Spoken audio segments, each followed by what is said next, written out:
आत्मीय भाइयों एवं बहनों, सुख दुख का उत्तरदायित्व आपको पढ़कर सुनाते हैं। संसार में अनेक बार ऐसी घटनाएं होती दिखलाई पड़ती हैं जो ईश्वरीय न्याय के बिल्कुल विपरीत जान पड़ती हैं।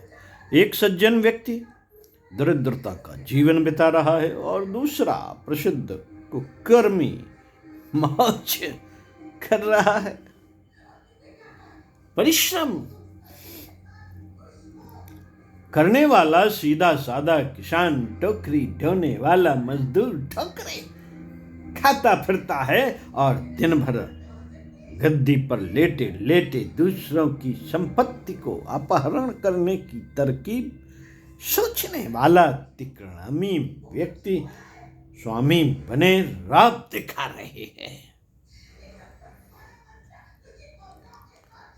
इस तरह की बातें वर्तमान समय में बहुत बढ़ गई हैं और इनके कारण लोगों के हृदय में यह भावना उत्पन्न हो जाती है कि आत्मा, परमात्मा, लोक, परलोक, पाप पुण्य की बातें बिल्कुल निरर्थक हैं और मनुष्य को एक मात्र स्वार्थ साधन पर ही दृष्टि रखनी चाहिए। इसी प्रकार भावना के कारण मनुष्य और भी अनेक प्रकार के भ्रमों में पड़कर अनुचित कार्य करने लग जाता है। अपने दोष को न समझकर उसकी जिम्मेदारी दूसरों के सिर मढ़ने लगता।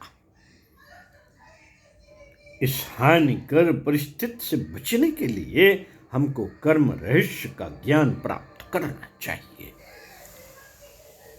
कर्म रहस्य का ज्ञान प्राप्त करना चाहिए साथियों, कि किस प्रकार हमारे शुभाशुभ कर्मों का प्रभाव हमारी अंतरात्मा अथवा अंतर्मन पर पड़ता रहता है और वह कभी तो तुरंत और कभी बहुत समय बाद फल रूप में प्रकट होता है। जब हम सुख दुख देने वाले कर्मों की विवेचना करते हैं तो ये 3 प्रकार के सिद्ध होते हैं: संचित, प्रारब्ध और क्रियमाण। 3 प्रकार के। सुख तो मनुष्य की स्वाभाविक स्थिति है। सुकर्म करना स्वभाव है, इसलिए सुख प्राप्त होना भी स्वाभाविक है। कष्ट दुख में होता है, दुख से ही लोग डरते घबराते हैं, उसी से छुटकारा पाना चाहते हैं, इसलिए दुखों का ही विवेचन यहां होना उचित है। आरोग्यवर्धक शास्त्र और चिकित्सा शास्त्र 2 अलग अलग शास्त्र हैं।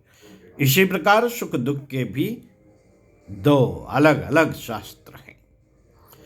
सुख वृद्धि के लिए धर्माचरण करना चाहिए, जैसे कि स्वास्थ्य वृद्धि के लिए पौष्टिक पदार्थों का सेवन किया जाता है। दुख निवृत्ति के लिए, रोग का निवारण करने के लिए उसका निदान और चिकित्सा जानने की आवश्यकता है। कर्म की गहन गति की जानकारी प्राप्त करने से दुखों का मर्म समझ में आ जाता है। दुखों के कारण को छोड़ देने से सहज ही दुखों की निवृत्ति हो जाती है। दुख 3 प्रकार के होते हैं: नंबर 1 दैविक, नंबर 2 दैहिक, नंबर 3 भौतिक। दैविक दुख वे कहे जाते हैं जो मन को होते हैं, जैसे चिंता, शंका, क्रोध, अपमान, शत्रुता, विक्षोभ, भय, शोक आदि। ये हो गए दैविक। दैहिक दुख वे होते हैं जो शरीर को होते हैं, जैसे रोग, चोट, आघात, विष आदि के प्रभाव से होने वाले कष्ट। और तीसरा भौतिक दुख वे हैं जो अचानक अदृश्य प्रकार से आते हैं, जैसे भूकंप, दुर्भिक्ष, अतिवृष्टि, महामारी, युद्ध आदि इन्हीं 3 प्रकार के दुखों की वेदना से मनुष्यों को तड़पता हुआ देखा जाता है। यह तीनों दुख हमारे शारीरिक, मानसिक और सामाजिक कर्मों के फल हैं। मानसिक पापों के परिणाम से दैविक दुख आते हैं। शारीरिक पापों के फलस्वरूप दैहिक और सामाजिक पापों के कारण भौतिक दुख उत्पन्न होते हैं। आइए नंबर 1 दैविक दुख की और विवेचना करते हैं। मित्रों, मानसिक कष्ट उत्पन्न होने का कारण वे मानसिक पाप हैं जो स्वेच्छापूर्वक तीव्र भावनाओं से प्रेरित होकर किए जाते हैं। स्वेच्छापूर्वक, जैसे ईर्ष्या, कृतघ्नता, छल, दंभ, घमंड, क्रूरता, स्वार्थपरता आदि इन कुविचारों के कारण जो वातावरण मस्तिष्क में घटता रहता है, उससे अंतः चेतना पर उसी प्रकार का प्रभाव पड़ता है। जिस प्रकार धुएं के कारण दीवार काली पड़ जाती है या तेल से भीगने पर कपड़ा गंदा हो जाता है, आत्मा स्वभावतः पवित्र है। आत्मा स्वभावतः पवित्र है। वह अपने ऊपर इन पाप मूलक कुविचारों, प्रभावों को जमा हुआ नहीं रहने देना चाहती। वह इस फिक्र में रहती है कि किस प्रकार गंदगी को साफ करूं। पेट में हानिकारक वस्तुओं के जमा हो जाने पर उसे कै या दस्त के रूप में निकाल बाहर करता है। इसी प्रकार तीव्र इच्छा से जानबूझकर किए गए पापों को निकाल बाहर करने के लिए आत्मा आतुर हो उठती है। हम उसे जरा भी जान नहीं पाते, किंतु आत्मा भीतर ही भीतर उस पाप भार को हटाने के लिए अत्यंत व्याकुल हो जाती है। बाहरी मन स्थूल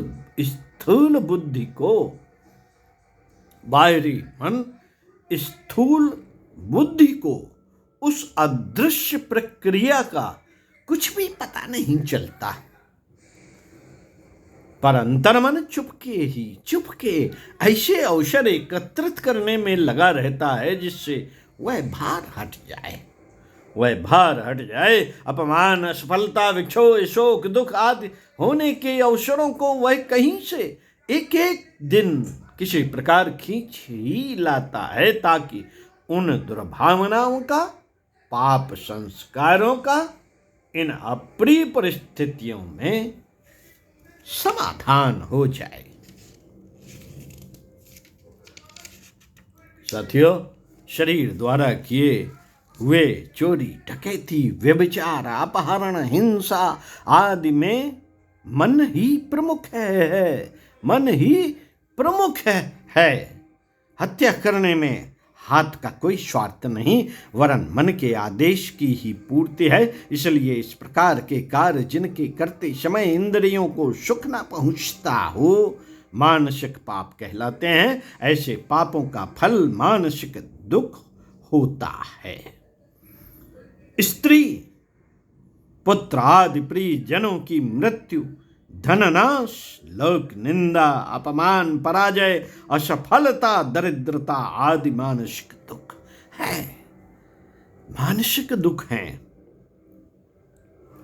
उनसे मनुष्य की मानसिक वेदना उघड़ पड़ती है, शोक संताप उत्पन्न होता है, दुखी होकर रोता चिल्लाता है, आंसू बहाता है, सिर धुनता है। इससे वैराग्य के भाव उत्पन्न होते हैं और भविष्य में अधर्म न करने एवं धर्म में प्रवृत्त रहने की प्रवृत्ति बढ़ती है। साथियों, देखा गया है कि मरघट में स्वजनों की चिता रचते हुए ऐसे भाव उत्पन्न होते हैं कि जीवन का सदुपयोग करना चाहिए। धन नाश होने पर मनुष्य भगवान को पुकारता है। पराजित और असफल व्यक्ति का घमंड चूर हो जाता है। नशा उतर जाने पर वह होश की बात करता है। मानसिक दुखों का एकमात्र उद्देश्य मन में जमे हुए ईर्ष्या, कृतघ्नता, स्वार्थपरता, क्रूरता, निर्दयता, छल, दंभ, घमंड आदि की सफाई करना होता है। दुख इसलिए आते हैं कि आत्मा के ऊपर जमा हुआ प्रारब्ध कर्मों का पाप संस्कार निकल जाए। पीड़ा और वेदना की धारा उन पूर्वकृत प्रारब्ध कर्मों के निकृष्ट संस्कारों को बोने के लिए प्रकट होते हैं। साथियों, अभी आपको पढ़कर सुनाया हमने दैविक दुख, जो कि मानसिक कष्टों का कारण होता है। इसको समझने के बाद आपको अगले वीडियो में पढ़कर सुनाएंगे दैहिक दुख। तो सुनते रहिए कुछ अच्छा और पढ़ते रहिए कुछ अच्छा।